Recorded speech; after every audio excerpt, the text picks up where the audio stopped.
Wind screamed across the snow-covered ridge, carrying with it the distant chime of Christmas bells from a village far below in the valley. "Help me." Her voice shattered into the storm. They had kicked her off the ridge, believing a wounded female sniper would vanish into the winter night. No one looked back. No one thought she would survive. But when the gunshot rang out a single shot, cold and precise, the entire battlefield froze. That Christmas night, the one who should have been dead became the one who decided the fate of the entire battle. The temperature gauge on Sarah Mitchell's wrist showed -18 degrees Celsius. Her breath crystallized in the air, each exhale a small cloud of white that disappeared into the darkness. Above the forward outpost, a string of battery-powered lights blinked red and green against the military canvas tents. A feeble attempt at Christmas cheer that only made the war feel more grotesque. Sarah adjusted her scope, scanning the valley below. Pine trees bent under the weight of fresh snow. Somewhere in that darkness, enemy positions waited. The radio inside the command tent crackled with static, then Frank Sinatra's voice drifted out, singing about chestnuts roasting on an open fire. "Ridiculous," muttered Sergeant Marcus Webb, stamping his boots near the heating unit. "Playing carols while we're sitting on a powder keg." Sarah said nothing. She had learned silence was her best defense in this unit. Captain Rodriguez emerged from the tent, his breath visible in the frigid air. He glanced at Sarah's position on the edge of the ridge, his expression unreadable. Behind him, Lieutenant Danny Kovac whispered something that made Rodriguez frown. Sarah had been with this forward reconnaissance unit for 6 weeks. 6 weeks of proving herself, yet still, she remained on the periphery. The men gathered around the heating unit, sharing coffee and stories. Sarah stayed at her post, eyes on the scope, fingers numb despite her gloves. "Mitchell!" Rodriguez's voice cut through the wind. "You're relieved. Patterson will take the watch." Sarah turned, confused. "Sir, my shift isn't over for another." "I said you're relieved." His tone left no room for argument. Private Jake Patterson jogged past her, carrying his rifle. He didn't meet her eyes. None of them did anymore, not since the mission in the eastern sector. Sarah descended from her elevated position, her boots crunching in the snow. As she passed the heating unit, Sergeant Webb shifted slightly, blocking her access to the warmth. Lieutenant Kovac was telling a story about his daughter's first Christmas, his voice animated. The story died when Sarah approached. She walked to the far end of the camp, where her gear sat in neat rows, methodical, precise, the way her father had taught her before he died in the mountains of Afghanistan. Her rifle, a Remington M24, was cleaner than anyone else's in the unit. Her ammunition counted and recounted, her position always memorized. None of it mattered. Through the tent canvas, she heard Webb's voice rise. "I'm telling you, Rodriguez, this is insanity. We can't trust her judgment. Not after what happened at Grid Echo 7. Sarah's jaw tightened. Grid Echo 7, the failed reconnaissance mission. The mission they blamed on her. The wind picked up, howling across the ridge. The Christmas lights swayed, casting strange shadows across the snow. Sarah checked her watch. 2,300 hours. Christmas Eve was slipping into Christmas Day. She thought about her mother back in Montana, probably sitting by the fireplace, staring at Sarah's empty chair. 3 Christmases in a row now, Sarah had been deployed. 3 Christmases of choosing duty over home. A sharp crack echoed across the valley. Sarah's hand moved instinctively to her rifle, but it was only ice breaking from an overhang. The men at the heating unit barely flinched. They were comfortable, too comfortable. Sarah studied the ridge line, the way the snow had drifted, the patterns the wind made. Something felt wrong. The bells from the village had stopped. The night had become too quiet, the kind of quiet that preceded violence. She approached the command tent. "Captain Rodriguez." "Not now, Mitchell." "Sir, the valley is too quiet. I think we should. I think you should follow orders." Rodriguez didn't look up from his map. "Get some rest. We have a long day tomorrow." Lieutenant Kovac smirked from across the tent. Webb shook his head, as if Sarah was a child who didn't understand how war worked. Sarah retreated, anger burning in her chest. She had seen things they hadn't, patterns, movement, but in their eyes, she was the liability, not the asset. The snow began to fall harder, thick flakes that obscured visibility.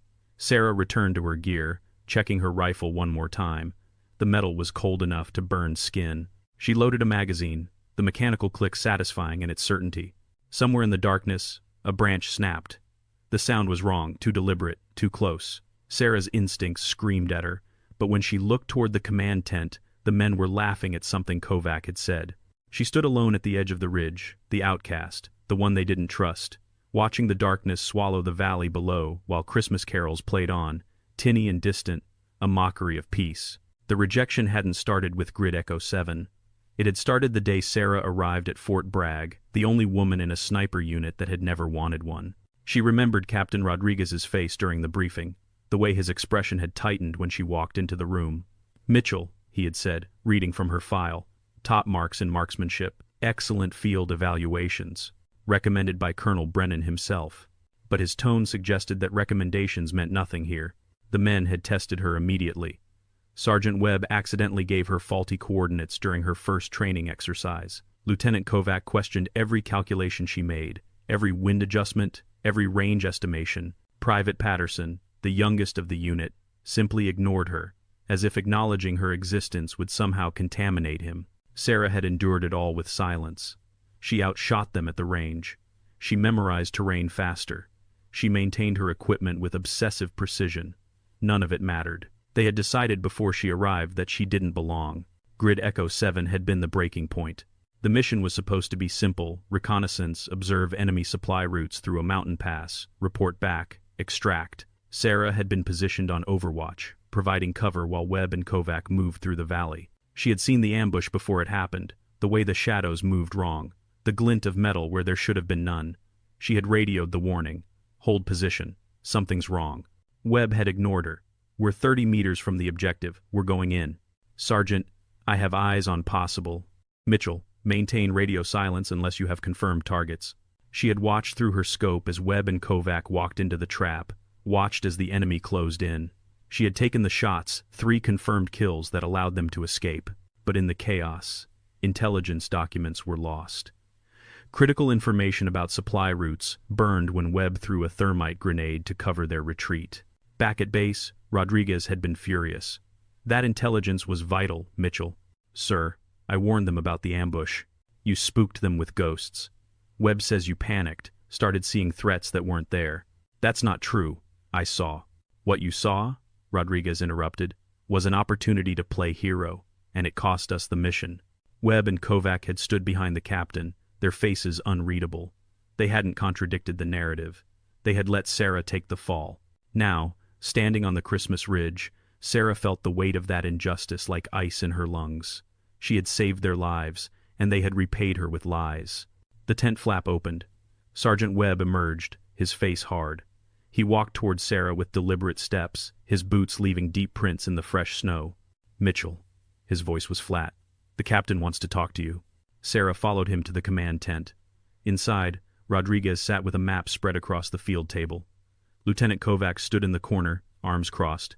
"Mitchell," Rodriguez began, not looking up. "I'm reassigning you." Sarah's stomach dropped. "Sir? You'll be moving to the secondary observation post, 2 kilometers east. Patterson will take your position here." "Captain, the secondary post is isolated. If something happens," Rodriguez said, finally meeting her eyes, "you'll report it. That's all. Your observation only. No engagement without direct authorization from me. Understood?"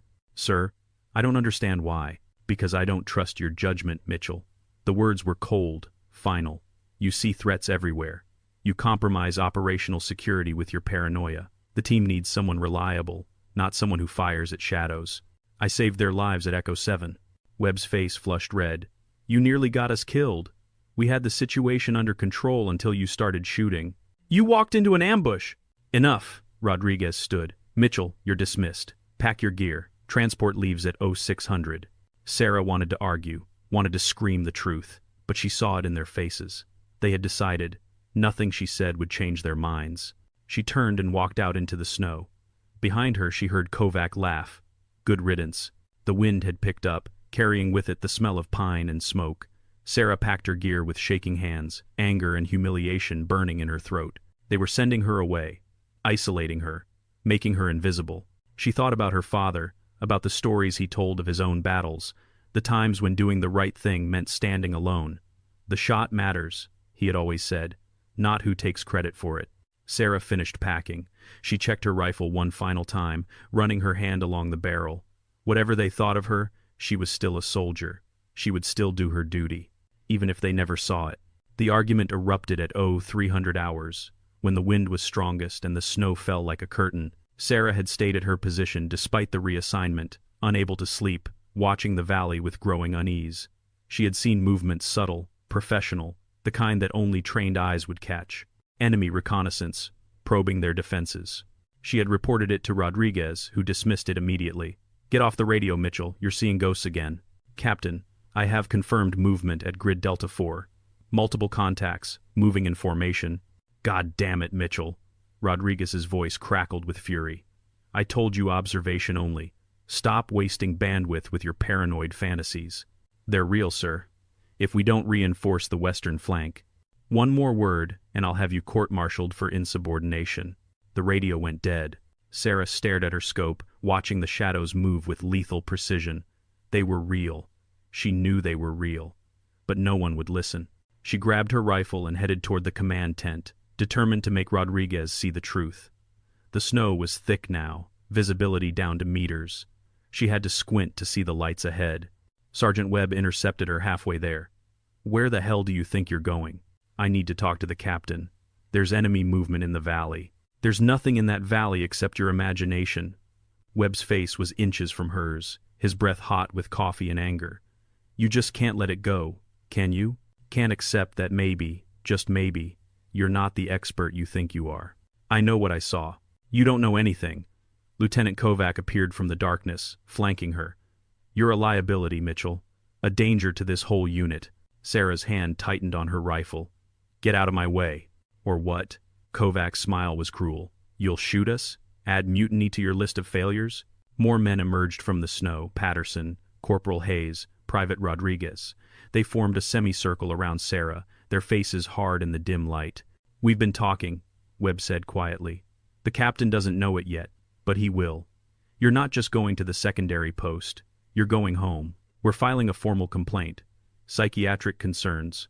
You're unstable, Mitchell. Dangerous." Sarah's heart hammered in her chest. "You're lying about me. Again." "We're protecting this unit from you," Kovac said. "Something we should have done after Echo 7. The wind howled, drowning out the Christmas carols from the tent. Sarah looked at their faces, saw the conviction there. They believed their own lies. They had rewritten history until she was the villain, until her competence became paranoia, her warnings became hysteria. "Get away from the ridge, Mitchell," Webb ordered. "Now. Before you do something we'll all regret." Sarah took a step back, her boot finding the edge of the path. The ground was unstable here, a narrow trail along a steep slope. One wrong move, and the drop was 30 meters onto rocks and ice. "I said move." Webb shoved her shoulder. Sarah stumbled, her foot slipping. She reached out, grabbing for Webb's jacket, but Kovac was there, pushing her hand away. "Don't touch him," Kovac said, and pushed her backward. Time slowed. Sarah felt her weight shift, felt the ground disappear beneath her boots. She reached for the ridge, fingers scraping rock, but the ice gave no purchase. "Help me," the words tore from her throat as she fell. She heard Kovac's voice, distant and fading. "Jesus Christ." Then there was only the rush of air, the sickening impacts against rock and snow, the world tumbling end over end. Her shoulder hit first, then her ribs, then her leg. Pain exploded in white bursts behind her eyes. She rolled, slid, bounced off an outcropping. Her rifle strap caught on something, jerking her to a halt. She hung, suspended for a moment, then the strap snapped, and she was falling again. The final impact drove the air from her lungs. She lay in a crevice of rock and snow, unable to move, unable to breathe, staring up at the ridge where the Christmas lights blinked red and green through the storm. Voices drifted down. "Can't see her. Probably dead. Don't say anything. Tell Rodriguez." She wandered off. The voices faded. The lights disappeared. The snow continued to fall, covering Sarah like a shroud. She was alone, abandoned, left to die on Christmas morning. And no one was coming back for her. Sarah's first thought when consciousness returned was simple: breathe. Her lungs wouldn't obey. The impact had crushed the air from her chest, leaving her gasping like a fish on ice. She forced her diaphragm to work, dragged in one painful breath, then another. Each inhale felt like broken glass cutting her ribs. The crevice where she had landed was narrow, barely wide enough for her body. Rock walls rose on either side, slick with ice. Above, the ridge was invisible, swallowed by snow and darkness. Her watch showed 04:15 hours.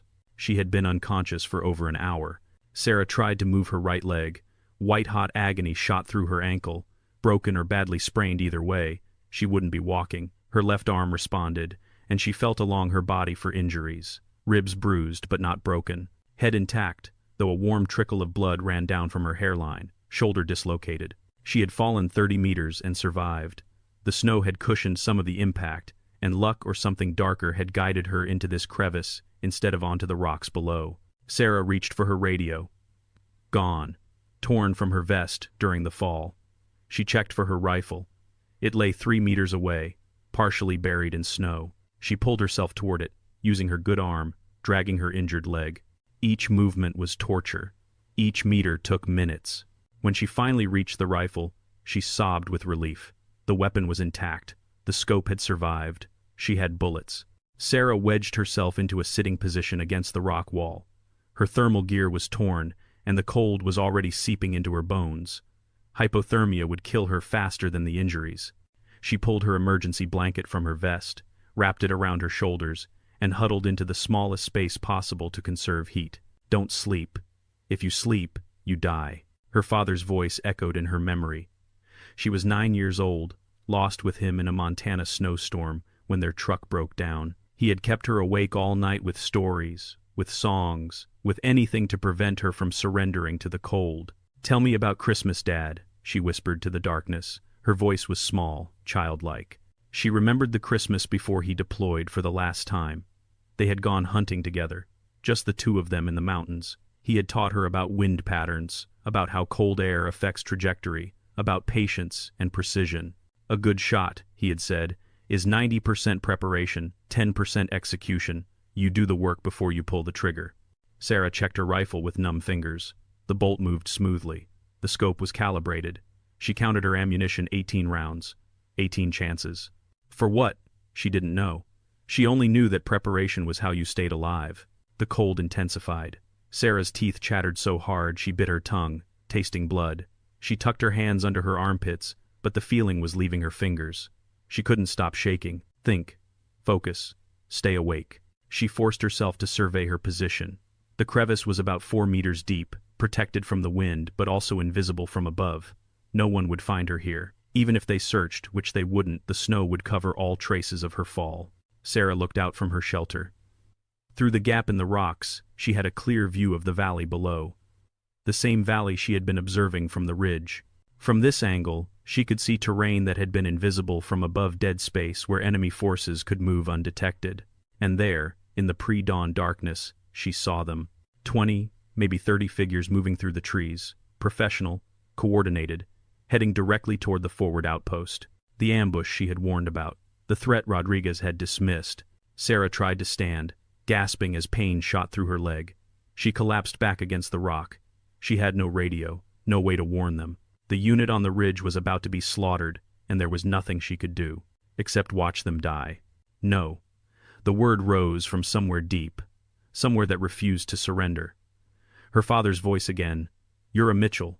We don't quit. We don't hide. We take the shot." Sarah checked her rifle again. The distance to the valley floor was roughly 400 meters. Extreme range, especially with wind, cold, and her own injuries. But possible. She remembered every lesson her father had taught her. She remembered the hours at the range, the endless practice, the devotion to craft. She remembered why she had become a sniper, not for glory, not for revenge, but because someone had to stand between the innocent and the darkness, even if that someone was broken, bleeding, and abandoned in a frozen crevice, even if no one would ever know. Sarah positioned her rifle, bracing it against the rock.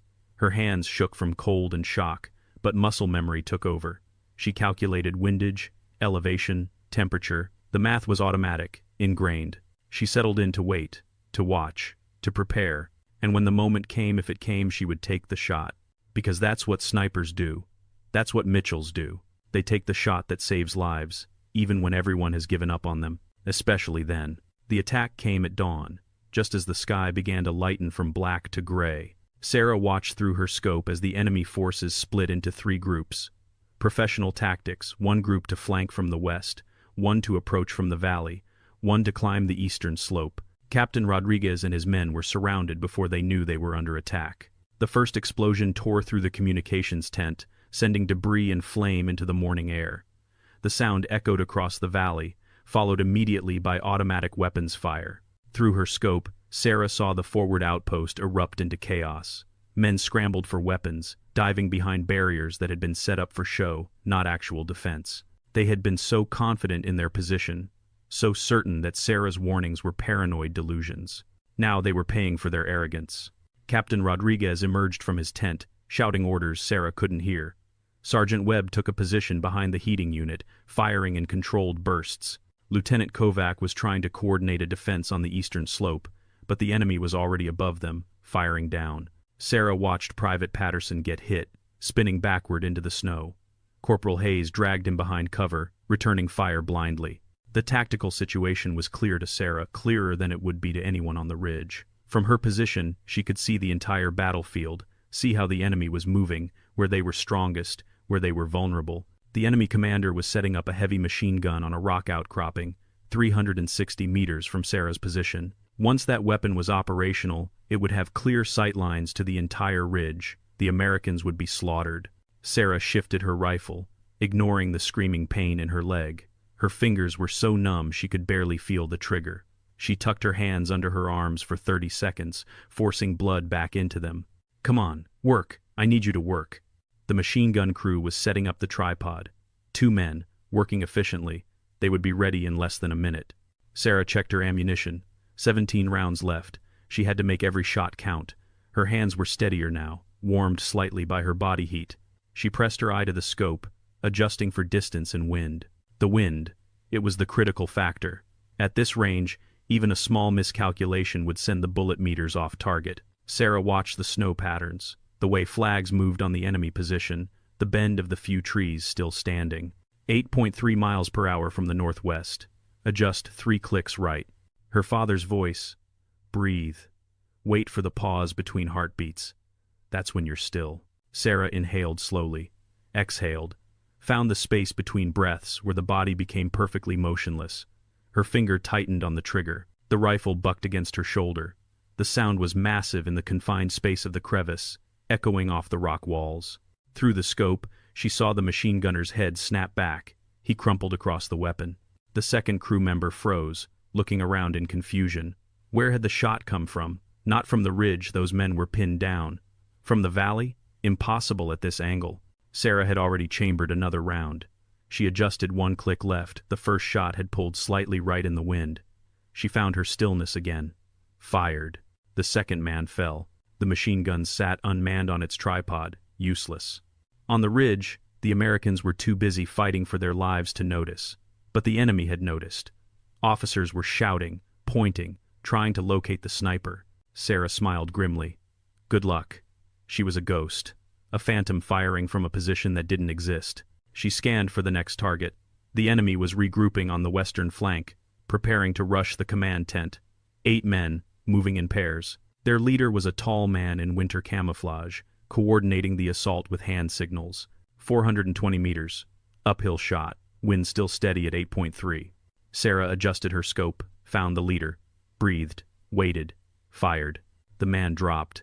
His squad scattered, diving for cover. Now the enemy knew. Someone was out there, picking them off with precision. Their assault faltered as they searched for threats that seemed to come from nowhere. Sarah kept firing. She was methodical, calculating, choosing targets that would cause maximum disruption. She hit their communication specialist, their medic, an officer trying to rally his men. Each shot was perfect. Each shot saved lives on the ridge. But Sarah was fading. The cold was deepening, seeping into her core. Her vision was starting to blur at the edges. She had maybe 5 more shots before hypothermia robbed her of the fine motor control she needed. 5 shots. Make them count. The enemy was pulling back, regrouping behind cover. Sarah could see them preparing for another assault. They would come from a different angle this time, learn from their mistakes. Through the scope, she saw Captain Rodriguez attempting to coordinate a defense. He was brave. She'd give him that. But he couldn't see what Sarah could see, the enemy flanking force moving through the trees to the north, preparing to strike from the blind side. Sarah shifted her rifle, tracking the flanking unit. 12 men, moving fast. If they completed their maneuver, the battle was over. She took aim at the lead scout. Distance, 390 meters. difficult shot through tree branches and wind. She calculated trajectory, breath, heart rhythm. The shot hit true. The scout fell. The flanking force stopped, confused, and exposed. Sarah chambered another round, already selecting her next target. She was a machine now, mechanical and precise, driven by training and will. She was broken, bleeding, and abandoned. But she was still a soldier, and soldiers don't quit. The battle had reached a critical point. The enemy, confused and leaderless, was regrouping for one final assault. The Americans on the ridge were running low on ammunition, their defensive positions crumbling. Sarah had 3 rounds left in her magazine, 3 chances to turn the tide. Her entire body was numb now. She couldn't feel her toes. Her fingers operated on autopilot. Mechanical movements burned into muscle memory through thousands of hours of practice. Her vision narrowed to the small circle of her scope, the rest of the world fading into gray static. She thought about Christmas morning, about her mother waking up in Montana to an empty house, about the traditions they would never share again, about all the choices that had led Sarah to this moment, dying alone in a frozen crevice, fighting for people who had betrayed her. Was it worth it? Through the scope, she saw Lieutenant Kovac taking fire, pinned behind a barrier, the same man who had pushed her off the ridge, the same man who had lied about her. In that moment, Sarah could have let him die. Simple inaction, justice of a sort.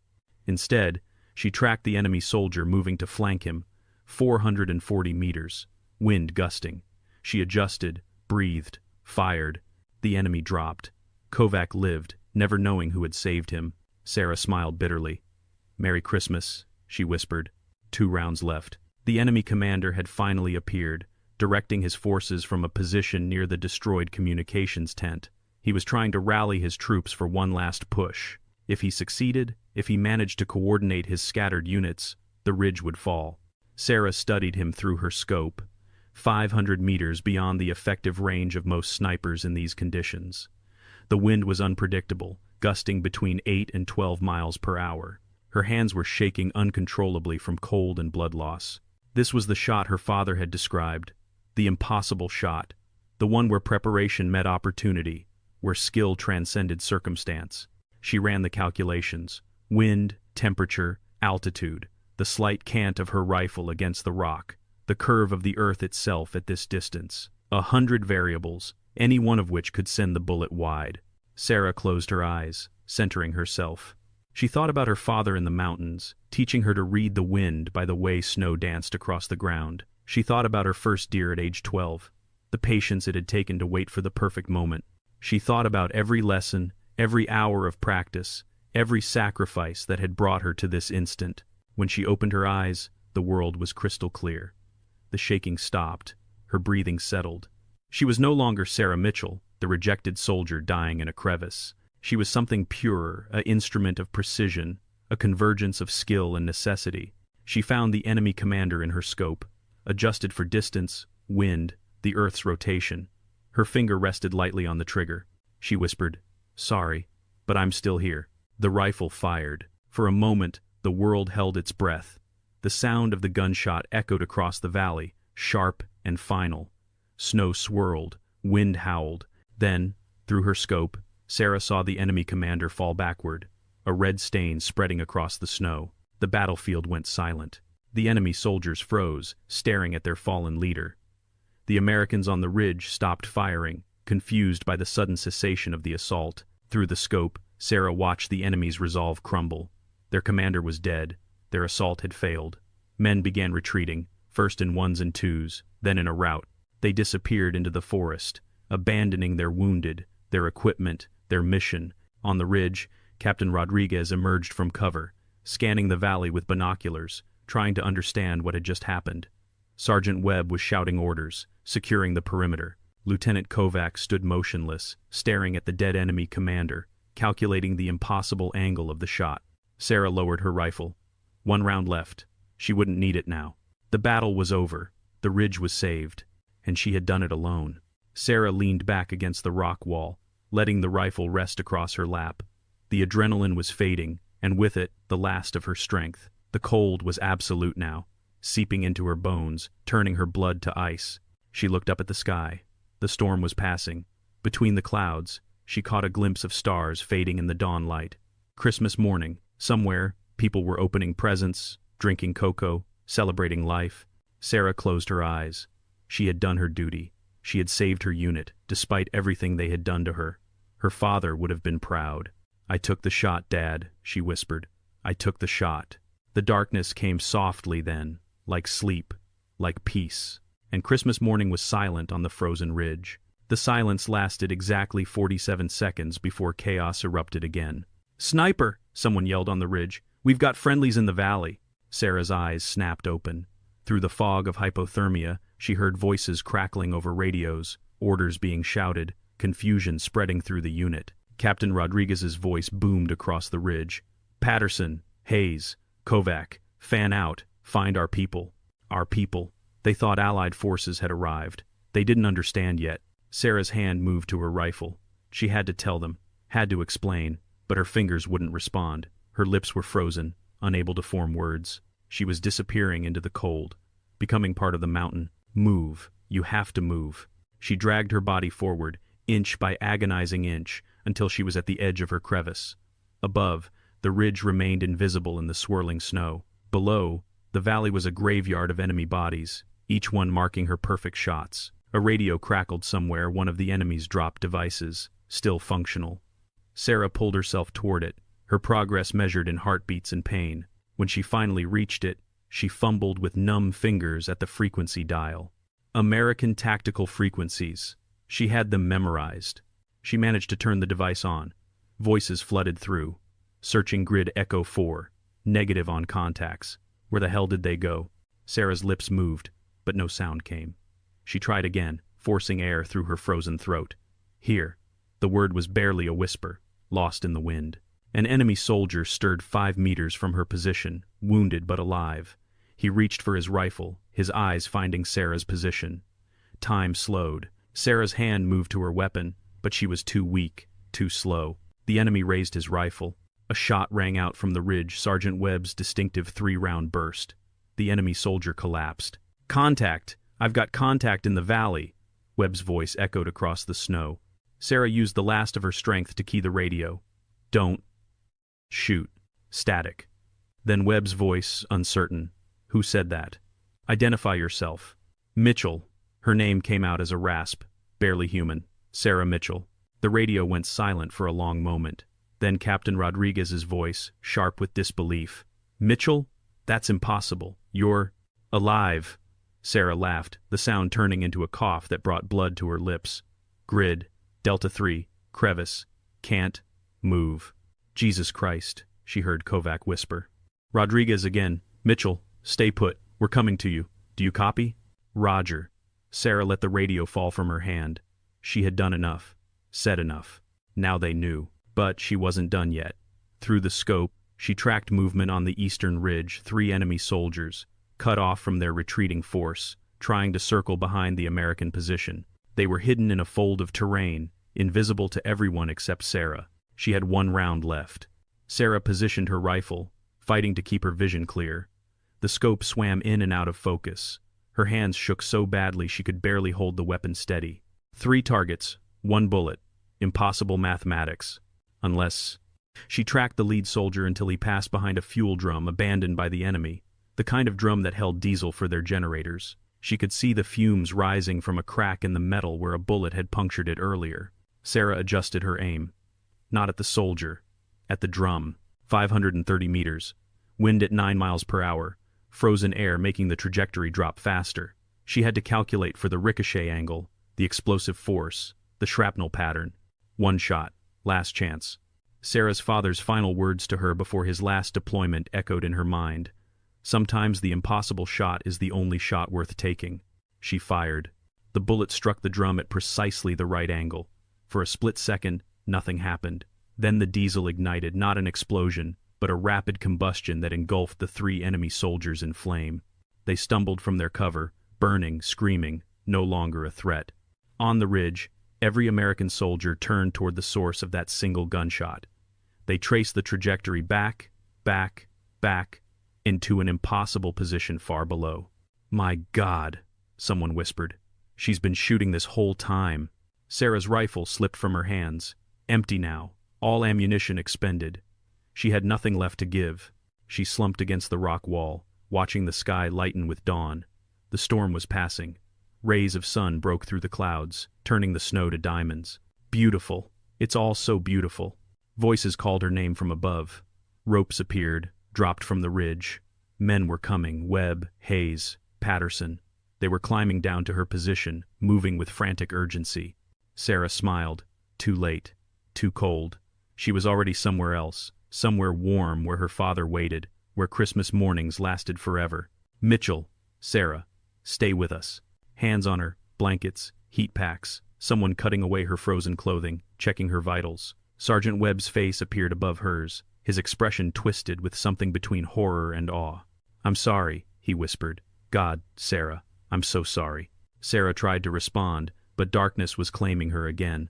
The last thing she heard was the distant sound of helicopter rotors cutting through the Christmas morning air. They had come for her after all. Better late than never. The helicopter reached them at 0730 hours. Sarah drifted in and out of consciousness as hands lifted her onto the stretcher, as the medic started an IV, as the bird rose into the gray dawn sky. Fragments of conversation penetrated the fog. Core temperature, 89 degrees. Multiple fractures, severe hypothermia. How did she even survive this long? Through blurred vision, Sarah saw Captain Rodriguez sitting across from her in the helicopter, his face gray with shock. He held her rifle, the Remington M24 that had saved his entire unit. 17 confirmed kills, the medic said, counting the shell casings the team had recovered from Sarah's position. 17 perfect shots at extreme range in impossible conditions. I've never seen anything like it. Rodriguez touched the rifle like it was sacred. Neither have I. Sarah tried to focus on his face, tried to see past the exhaustion and guilt to the man underneath. He met her eyes. You saved us, he said quietly. After everything we did to you, you saved us. Sarah wanted to say something profound, something that would make him understand the cost of his disbelief, but she was too tired, too cold, and the words wouldn't come. Lieutenant Kovac appeared in her peripheral vision, his usual arrogance gone. The enemy commander, he said hoarsely. That final shot, 500 meters in high wind. That's not possible. She made it possible, Sergeant Webb said. He sat beside Sarah's stretcher, his head in his hands. Jesus, Mitchell, we left you to die. We pushed you off that ridge and walked away.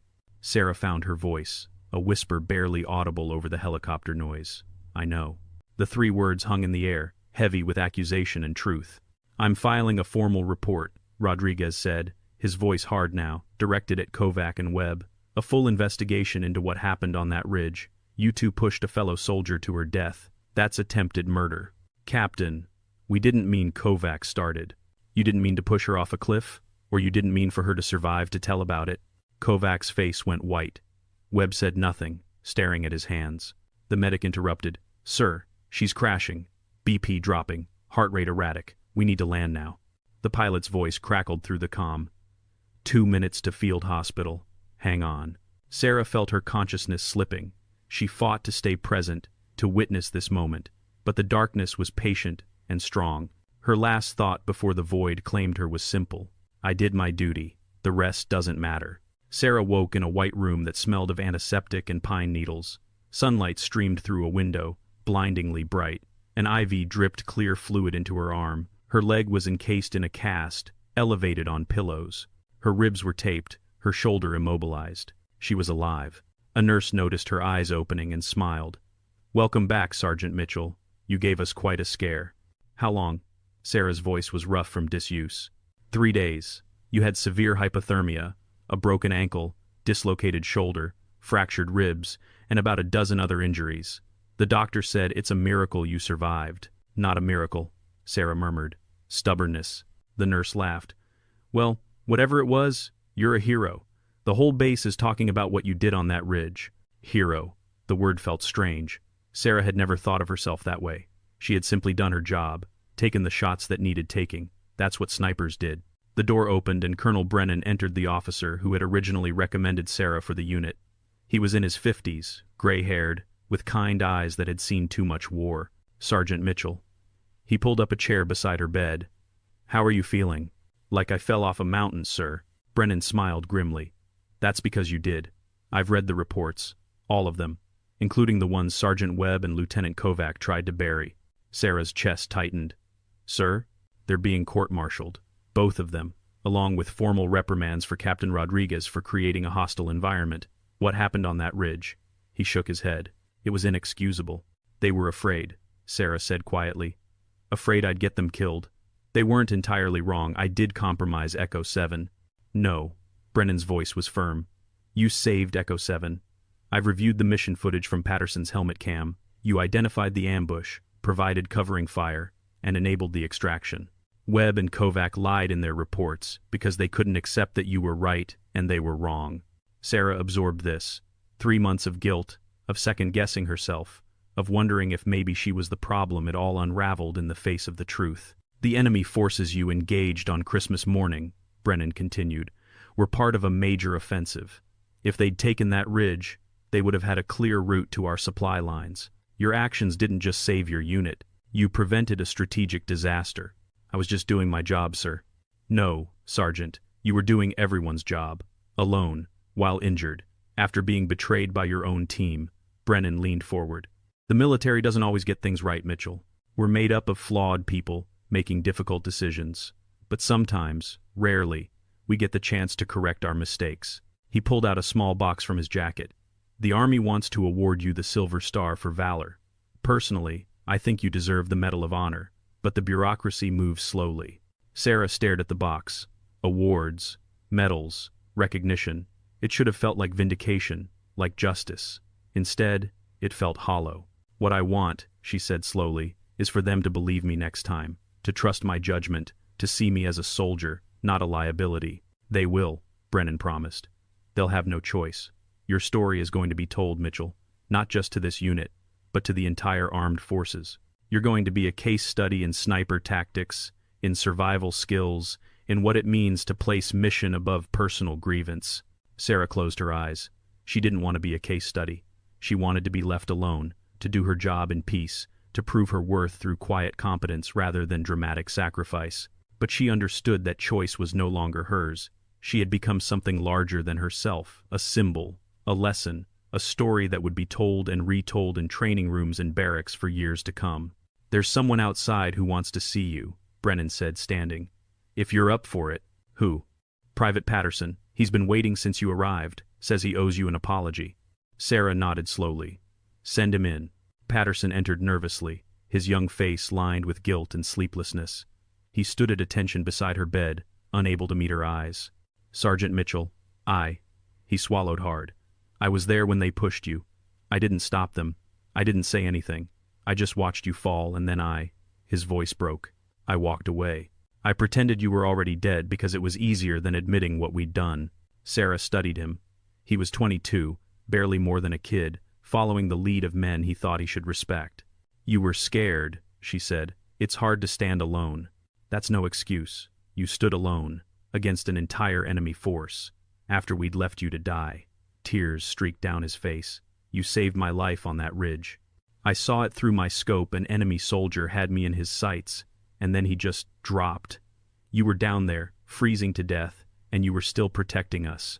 It's what we do, Patterson. We protect each other, even when we don't deserve it. I'll testify at the court-martial, he said firmly.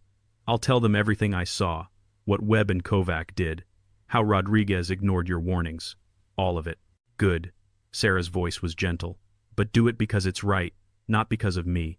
Do it so the next soldier doesn't have to prove themselves by surviving the impossible. Patterson nodded, wiping his eyes. Thank you, Sergeant, for everything. After he left, Sarah lay alone in the white room, watching the sunlight move across the walls. Outside, she could hear the sounds of the base vehicles moving, voices calling, the ordinary rhythm of military life. She had survived. She had prevailed. She had proven every doubter wrong. But the cost had been enormous, and part of her wondered if she would ever truly recover from the knowledge that the people she trusted had been willing to let her die. 2 weeks after the battle, Sarah was cleared to return to limited duty.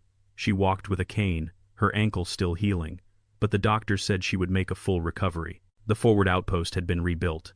New command tents, reinforced positions, better communication equipment. Captain Rodriguez was gone, reassigned pending the investigation. A new commander had taken over, Captain Lisa Morrison, a veteran of 3 deployments who greeted Sarah with a firm handshake and direct eye contact. "I've heard a lot about you, Mitchell," Morrison said. "All good things. I run a unit based on merit and performance, not politics. You have a place here for as long as you want it." Sarah nodded, surprised by the relief she felt. "Thank you, sir." It was Christmas Eve again, exactly 1 year after the battle. The unit had erected a small tree in the common area, decorated with lights and handmade ornaments. Someone had found a speaker that played carols, the same Frank Sinatra songs that had been playing the night Sarah fell. She stood at the ridge, at the exact spot where Webb and Kovac had pushed her. The drop looked even more terrifying in daylight. It was miraculous that she had survived. Footsteps crunched in the snow behind her. Sergeant Webb approached slowly, keeping a respectful distance. He looked older, haunted. The court-martial had resulted in a reduction in rank and reassignment. But not prison time. The military justice system had shown mercy, if not full forgiveness. "I don't expect you to accept my apology," Webb said quietly. "I don't think I'd accept it either, in your place. But I need to say it anyway. I was wrong. About you, about that night, about everything." Sarah didn't turn to look at him. "Why?" she asked. "Why did you hate me so much?" Webb was silent for a long moment. "I didn't hate you. I was afraid of you. Afraid that if a woman could do our job better than we could, it meant we weren't as special as we thought we were. It's stupid, pathetic, but it's the truth. Fear makes people dangerous," Sarah said. "I learned that on this ridge. I know, and I'll live with that knowledge every day for the rest of my life." Webb paused. "The shot you took to save Kovac, when you could have let him die. That's the shot I think about most, the one that shows who you really are." Sarah finally turned to face him. His eyes were red, his expression raw with genuine remorse. "We're not friends, Webb. We'll never be friends. But we're soldiers in the same army, fighting the same war. I can work with that." Webb nodded slowly. "That's more than I deserve. Thank you." After he left, Sarah stood alone on the ridge, watching the sun set over the valley. The snow had returned, gentle flakes drifting down like memories. Somewhere below, in that crevice of rock and ice, she had died and been reborn, not as a different person, but as a truer version of herself. Her radio crackled. Private Patterson's voice. "Sergeant Mitchell, we're about to cut the cake. You coming?" Sarah smiled. "On my way." She walked back to the camp, her cane tapping a steady rhythm on the frozen ground. Inside the common tent, the unit gathered around a small cake someone had baked using MRE ingredients and creativity. It looked terrible and probably tasted worse, but it was theirs, and it was Christmas. Morrison raised a paper cup of coffee. "A toast," she said. "To absent friends and second chances, to the lessons we learned the hard way, and to Sergeant Sarah Mitchell, who taught us all what it means to be a soldier." "To Mitchell," the unit echoed. Sarah felt tears prick her eyes but didn't let them fall. She raised her own cup, meeting the eyes of her teammates, people who respected her now, who valued her judgment, who had learned through tragedy the cost of prejudice and pride. "To all of us," she said. "May we do better tomorrow than we did today." They drank together, and someone turned up the carols, and for a moment the war felt very far away. They were just people, gathered on a snowy mountaintop, celebrating survival and hope, and the small miracles of human connection. Later that night, Sarah returned to her quarters and pulled out a worn photograph of her father in his uniform, standing in the Montana mountains, his rifle slung over his shoulder. He looked young and strong and impossibly alive. She touched the glass covering his face. "I took the shot, Dad," she whispered. "All of them. I didn't quit. I didn't hide." The photograph didn't answer, but Sarah felt his presence anyway, felt his approval in the quiet of her heart. Outside, the Christmas bells began to ring from the village in the valley below. The same bells that had been playing when she fell. The same bells that had witnessed her salvation. Sarah closed her eyes and listened. Each chime was a promise, that courage mattered, that truth prevailed, that even in the darkest cold, the human spirit burned bright and inextinguishable. She had survived the fall. She had survived the cold. She had survived her own side's betrayal. And she had emerged not bitter, but stronger, not vengeful, but wiser, not broken, but refined by fire and ice into something that would never again question its own worth. The bells rang on into the Christmas night, carrying their message across the frozen mountains. Hope endured.